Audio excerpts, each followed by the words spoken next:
Hello everyone, I'm meteorologist Charlie Ironmonger. Thank you so much for joining me today for your 2 p.m. news and weather update from the First Alert Desk. And we've got news out of Greenville to share with you about the jewelry store break-in that again now the FBI is involved in the investigation.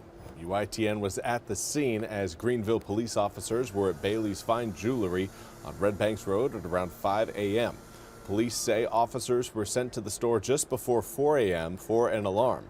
Once there, officers say they heard movement in the store's ceiling and told the suspects to exit the building several times before the two were taken into custody. One man reportedly fell through the ceiling and was taken to the hospital before being released, according to police. They also say the suspects are Christy Calitan Balaban of Romania and Belmont Dominique of Belgium. Now, both have been charged with felony breaking and entering and felony attempted larceny. Police are working with the FBI and the U.S. State Department to verify the men's identities and to figure out if they committed more crimes. Police say a large amount of jewelry was recovered at the scene. Balaban and Dominique are currently in the Pitt County Detention Center. Greenville police say more charges are possible as the case is still active.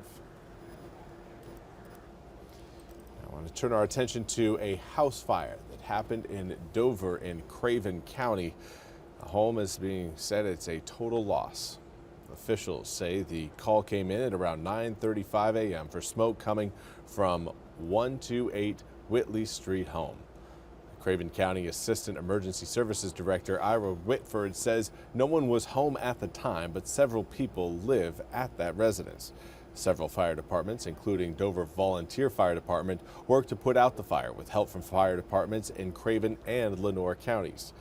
Now, Whitford told WITN it looked like the fire started in an electrical fixture in the ceiling of a bathroom.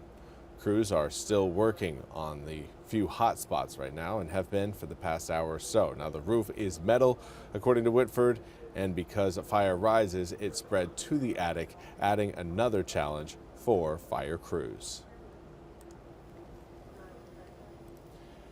And finally, we want to turn to some good news. Is that this coming Friday, tomorrow, we've got our Eastern North Carolina High School football game of the week. Going to be this football season. WITN will be airing the game of the week on Fridays on WITN 7.2 MyTV. WITN streaming platforms. WITN 7.2 MyTV can be found over the air on the channel 7.2, on Optimum Cable channel 138, and Charter Spectrum Cable channel 1215. Watch local high school football teams battle it out each Friday at 7 p.m. Now this week, we've got the Aiden Grifton Chargers taking on the D.H. Conley Vikings. WITN streaming platforms, including WITN.com, the WITN News smartphone apps, and the WITN News Smart TV app that can be found on Roku, Apple TV, Fire TV, and Google TV will all be showing the game. The ENC High School Football Game of the Week is sponsored by the Kellum Law Firm, 264 Shoes and Apparel, and Superior Metals Structures and Concrete LLC.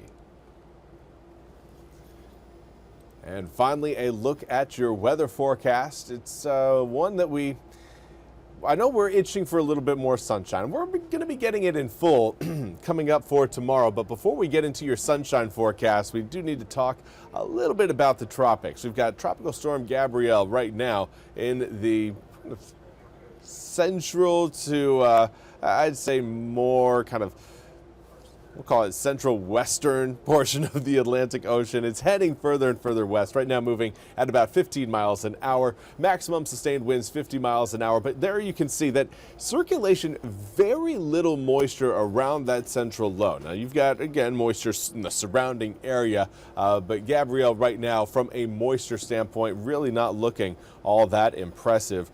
Pressure down at 1,004 millibars. Yesterday was reading at 1,006 millibars. So a little bit of a reduction there, but certainly not enough to change its overall characterization. Still a tropical storm.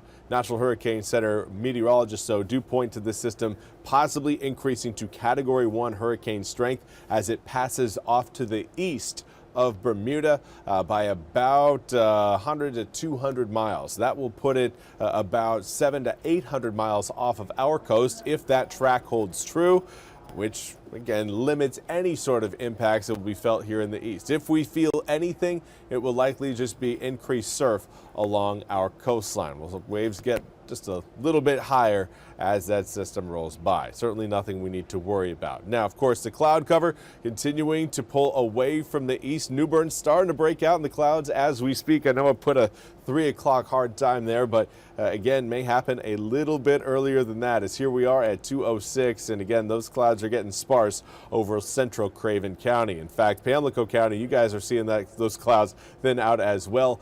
Those of you watching around Terrell County, Washington County, Dare County, and of course the north side of the Albemarle Sound, Chewan, Camden, Currituck, Pasquotank, Perquimans.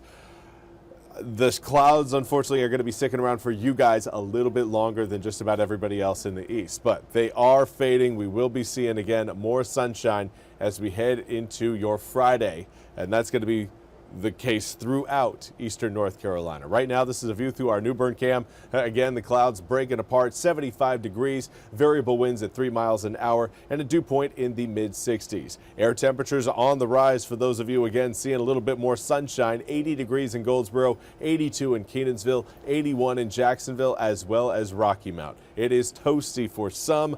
For others, still cool outside. We've got 70 degrees in Manio, 71 in Elizabeth City, as well as Plymouth, 72 in Williamston, as well as Roanoke Rapids.